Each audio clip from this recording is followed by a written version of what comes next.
asalaamaaleykum mbokk téléspectateurs yi mbokk internet yi dal leen jàmm ci seen chaîne MTV alors tey nag ñu ngi fii ci lycée John Kennedy ki nga xamante ni moo di madame Guèye Fatou Guèye moom moo ñëw présider li nga xamante ni moo di BPW comme ni ngeen ko gisee moom nag dafa daal di ñëw di sensibiliser cérémonie bi c'est une cérémonie de sensibilisation des élèves ak ñi wax ci li nga xamante ne moo di ñàngu xale yi ci technologie bi et tout ci lépp li nga xamante ne nag mën na yóbbu élèves yi ca kanam ci mbirum njàng bi bu ñu fi daal di jóge nag dañuy daal di dem fi nga xamante ne moo di université Cheikh Anta Diop daal di fay eggale li nga xamante ne moo di cérémonie bi mais laata loolu nag dañ koy daal di déglu mu développé ci point bi nga xamante ne moo ëpp solo moo di point njàng bi ak li nga xamante ne lépp li nga xamante ne mën na yóbbu gone yi ca kanam. Madame Guèye Fatou Cissé et je suis présidente de BPW Sénégal, c'est Business and Professional Women.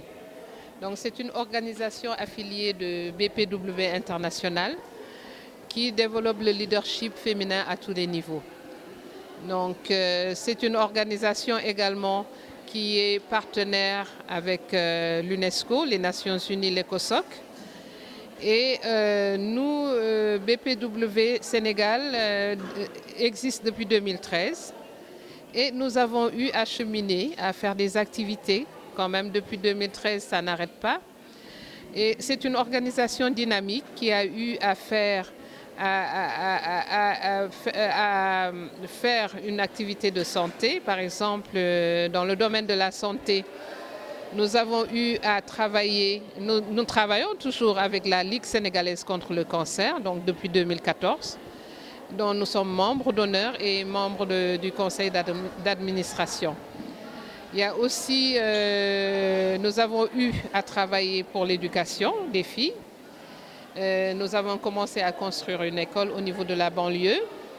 Il y a aussi l'éducation, on a eu à faire le concours Filles-Sciences au Collège Sacré-Cœur, c'était en 2023. Ça, c'est pour accompagner nos institutions. Vous savez, nos institutions ont besoin un peu d'appui quand même.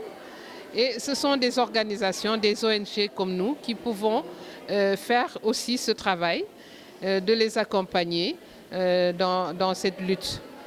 Maintenant, par rapport à l'éducation, à cette journée internationale de la fille, BPW Sénégal est promu leader de la Voix des filles, du groupe Voix des filles. Et c'est une coalition d'ONG au niveau international qui existe dans plusieurs pays et qui regroupe 30 ONG. Donc ces ONG sont partenaires avec l'UNESCO. C'est notre première édition, cette journée internationale de la fille. Et ça nous a permis vraiment de rencontrer les chefs d'établissement des lycées et collèges, de discuter avec l'inspection, tout ce qui touche à l'éducation, de rencontrer Madame le proviseur Fatoumata Sao, qui nous a bien accueillis ici, dans ce lycée symbolique de jeunes filles. Donc nous avons eu, quand même, nous avons ciblé ces établissements, 10 établissements, pour prendre les 10 meilleurs élèves par rapport à la sensibilisation, à la promotion de la culture scientifique chez les collégiennes et chez les lycéennes. Pour cette journée, donc, nous avons commencé par le panel de sensibilisation avec des femmes expertes, des femmes scientifiques, les professeurs de santé.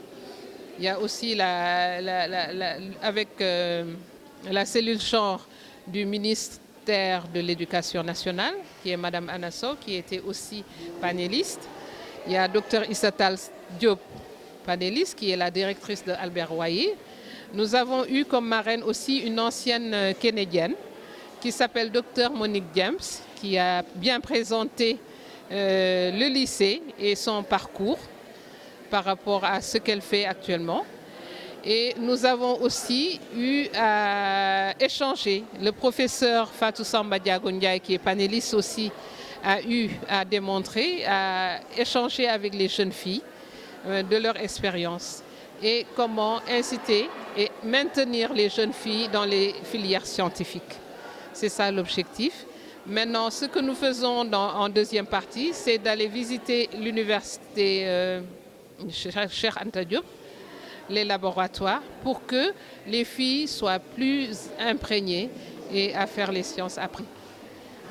maa ngi tudd Madame Gueye Fatou Cissé et maay présidente BPW Sénégal. BPW Sénégal mbootaay la nag boo xam ni dafa bokk ci mbootaay yu mag bu nu naan BPW international benn organisation internationale la boo xam ni dafa bokk ak nekk partenaire ci UNESCO, partenaire ak waa ECOSOC Nations Unies, donc mbootaay bu mag la. ñun fa la nu bokk te ñun li ñuy soxal mooy développer leadership féminin, donc accompagner ak autonomisation économique de la femme, éducation des filles.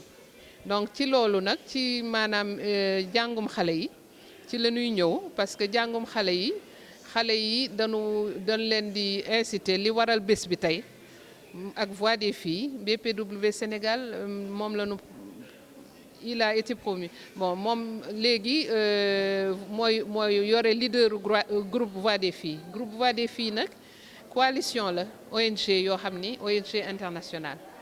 daaw Abidjan defoon journée ñun ren ñu bëgg def suñu première édition bi en prélude journée internationale de la fille la. léegi journée bi dañu invité donc panélistes yu mag ay professeurs de santé, donc professeur comme professeur Fatou Samba Diago Ndiaye bu Dalal Jàmm. am na aussi professeur docteur Issatal Diop mooy directrice Albert Royer. am na aussi le ministère de l'éducation qui coordonne cellule genre yëpp moom it ci panéliste la pour un peu de diversité pour lu waaw. léegi nag par rapport à ça ñoom dañ doon waxtaan ci nu nuy encourager xale yi ñu def science, wax ci seen parcours, wax ci seen jaar-jaar, wax itam te ñoom yàlla dafa def ñoom ñëpp Kennedy bii la ñu jàngee. ñoom ñëpp pratiquement Kennedy la ñu jàngee.